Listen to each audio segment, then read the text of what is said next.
Сәлеметсіздер ме? Мен ол кезде Алматы қаласында құрылысшы болып жұмыс істеп жүргем. 16 желтоқсанда орталық комитеттің хабарламасынан Қонаев ақсақалды зейнет жасына байланысты өз еркіменен биліктен кетті деп, орнына Россиядан, қазіргі Ульянов облысынан Колбин деген азаматты әкеп қойды. Сол кезде жастардың бітті болсын сенімсіздік және де өздерінің наразылықтарын білдіру үшін бейбіт түрде Брежнев алаңына шықтық біз. 86 жылы Алматыда. 16 күні. 24 жаста болды. Шығыс Қазақстан облысы Қатонқарағай ауданының Еңбек ауылының тумасымын. Бірінші күні сағат 9:30 уақыт деген хабардан айтылғаннан кейін бәріміз барып, жатақхананың жастары, қыздар бар, азаматтар бар көптеген. Барғанда ол кездегі Брежнев алаңы, қазіргі желтоқсан алаңы Алматыдағы. Сол жерде жастар жиналыпты, студент жастар бар, қала жастары, Алматыдағы қазақ жастары ешқандай бұзақылық жасамай, тыныш. Қазіргі Қазақстанның әнұраны болып тұрған менің Қазақстанымды айтып, сол жерде жастар жиналып тұрды.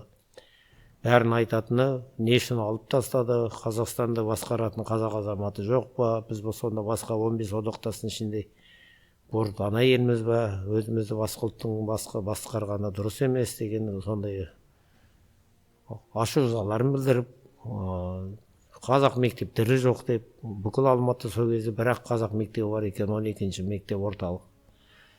Соны айтып, сондай. Енді ол жерде бәрі жұмыс жастар ғана емес, оқыған, көз ашық азаматтар бәрі болды. Сонда өздерінің көңілге сыймағандарын айтып, сол жерде тұрды 16 күні. Сол кезде арамызда азаматтар айғайлап айтып жүрді. Тарамаңыздар, тарап кетсек, біз қайта жинақламай қаламыз деп.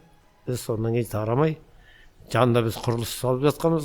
Қазір президент резиденциясы болған құрылыс мекемесінде біз жұмыс істеп, сол жердегі ағаштарды әкеп, от жағып, жылынып, таң атқанша өлең айтып жүрдік. 17 күні сағат таңертеңгі 6-тан бастап әскер жинала бастады. Көптеген әскер әкеле бастады. Ол қай жақтан келіп жатқанын ешкім сұраған жоқ. Сол кезде әскер көбейіп кетті. 17 сағат 4-ке дейін тыныш тұрды. Қырғын ешқандай болған жоқ. Кешке қарай басталды. Су шашты, суық су шашты. БТР мен мыжылы, содан кейін қалға ашынды, содан кейін күрес басталып кетті. Ол жерге енді біреулер айтып жатады, қазір кейбір нелерді қарап жүрсек, қара волга келіп, агитация жүргізіп, үгіт жүргізіп айттық деген. Ондай біз көргеніміз жоқ, мүмкін бір жерлерге барған шығар, мүмкін. Ол жағын білмеймін, біз өзіміз сол кезде жатақханада отырған азаматтар 50 шақты кино көрейік деп отырғанбыз 9:30-де. Ол кезде «Время» деген программа болады, орталық телевидениеден.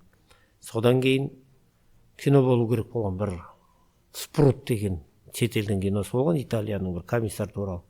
Соны көреміз деп бірінші рет шетел киносын көріп жүргенбіз.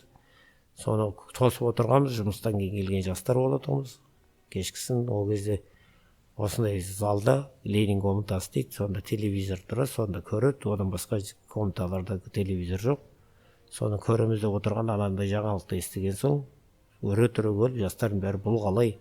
Сонда Қазақстанды басқаратын, тіпті қазақ болмаса да Қазақстанда отырған орыс азаматтар болды. Ол кезде Мирониченко деген көп азаматтар отырды орталық комитетте. Солардың біреуін неге қоймайды деген наразылықтарымызды білдіруге шықтық біз. Ол кезде Назарбаевтың өзі отырған, председатель совета министр болып. Соны неге қоймайды деген, мысалы, Камалиденов деген болды, Ашимов дегендер болды. Сондай азаматтардың аты аталды. Әуелбеков дегеннің атын аталып жатты. Сондай азаматтар неге қоймайды? Ел басқаратын азаматтар бар ғой деп. Асанбаев, Асқаров дегендерді айтып жатты. Шайахметов, Молдахметов деп енді айтып жатты, біз енді білетіндер жағы. Біз негізгі өз ойымызды, наразылығымызды білдіріп шықтық. Ауылда жастар жігіттер болды. Бірге барған жолдастарым болды, бірге жүрген өзім қасымда. Беймырза Акимбаев, Мұрат Қашқынбаев, Кайырбек Сүлейменов деген азаматтар, сонан кейін Чағалиев Сержан деген азамат, Бияр Бесен деген сол кезде музейде қызметкер болып жүрген азамат болып, музейде орталық Қастеев атындағы сурет музейінде сонда бір саяси қызметте істеп жүрген азамат болған. Сол кісілер болды жүрді. Көп азаматтар жүрді, қыздар болды. Енді қазір ол кісілер қыздар емес, апалар болды ғой.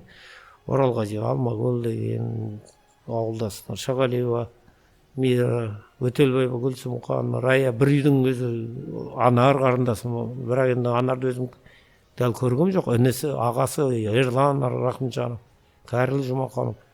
Біздің еңбектен сол кезде ғана 19-20 азамат қатысқан екен. Енді екеуміз қатты істі болдық. Мен, Кәріл, Ерлан үшеумізді, Ерландарды оқудан шығарды, Кәрілдерді бізді қамады. Енді көбінде біздің жастардың қыздар көп араңда қалды. Бізді ұрмайды, соқпайды деп жалаңаш жүріп алдымызға шығып мінездерін көрсетіп, өр мінездерін көрсетіп, біз сол көбінде қыздарды арашалаймыз деп көбі нетті. Бізді сабамайды, ұрмайды деп, бірақ оларға бұйрық берілді. Солдатский лопатамен, саперский лопатамен қыздарды ұрды ғой солдаттар. Сол бір қазақ қызын мен әлі күнге дейін көз алдымнан кетпейді. Солдатпенен деп төбелесіп тұр, көзінде жас жоқ, өжеттігі сондай, мына жеріне шекесі жарылған, қан деген бұлай саулап тұр. Ананы көріп қалай шыдайсыз? Ананы көріп тұр, қандай ер азамат шыдайды? Енді бір қорқақ біреу болмаса, бір өзіне сенімсіз адам болмаса, ананы көріп тұрып шыдау деген ол қазір 40 жыл өтті, әлі күнге көзімнің алдымнан кетпеді. Ол недер қатты кездеген сол кездегі әскер. Енді әскерлерді бұйрық берді, олардың да жұмыс солай болу керек, енді ұрып соғып таратыңдар деп. Енді сол кезде өз құлағымен, өз басыммен естігенім 17 күн түнде кешкі сағат 8-дерде тамам рупормен бұйрық беріп жатты. Сонда генерал-лейтенант Алматы военный округінде команданың бәрі орысша болып жатты. Сонда мен өз құлағымен естігенім: я командующий Алматинского гарнизона, Герой Советского Союза, генерал-лейтенант Сағдат Нұрмағамбетов, или Нұрмағамбет Сағдатов, или солай болды.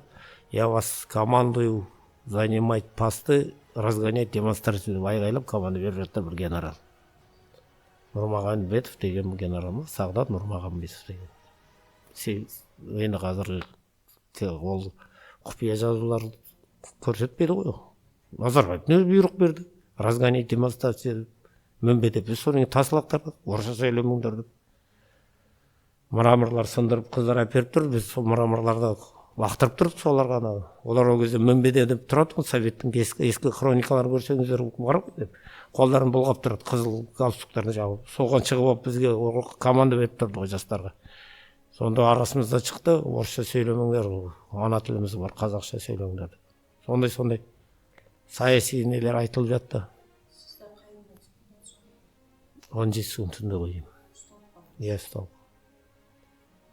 Орталық түрмеге апарды. Ол жерде 4 ай сабады, апрельге дейін. Күнде айтатыны кім ұйымдастырған араларында.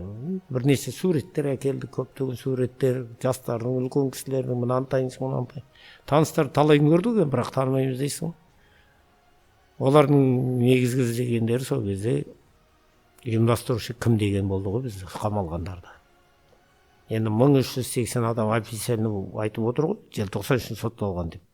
Көбінде бәрін жала жапты да, разбой, тонаушы, бүлікші, қылмыскер деп соттады, көбін солай соттады. Ол кезде заң білмейдіміз, адвокаттар танымаймыз, адвокатты мен сотында ғана көрдім. Оны өзі студент қызы жылап тұрды. Бізді семейный разводный процесске әкелді. Бұны ұқсап сіздерді сотыңызға адвокат болғым деп, бір қазақ қызы әлі күнге адвокат болғанға өрімдей қыз жылады. Аға, мен сізді қорғай алмаймын, мына статьялар мен білмеймін де деп. Біздің сол кездегі айыпталған баптарымыз 63-ші бап, 67-ші бап, организатор межнациональный розина деген баппен соттады көбімізді. Ұлтаралық қақтығыстарды ұйымдастырушылар деген. Қазір бертіндерді, соның көбі сол статьямен сотталғандар бертінде әрең ақталып жатыр. Мен 37 жылдан кейін әрең ақталдым. бүкіл Верховный сот бәрін алып, бүкіл архив 37 жылдан кейін ақтады. Осыдан 1 жыл бұрын ғана. Өкінбеймін. Тәуелсіздік алдық. Еркіндігіміз бар. Өкінбеймін. Өкінер жоқ. Өткеннің артына келмейді.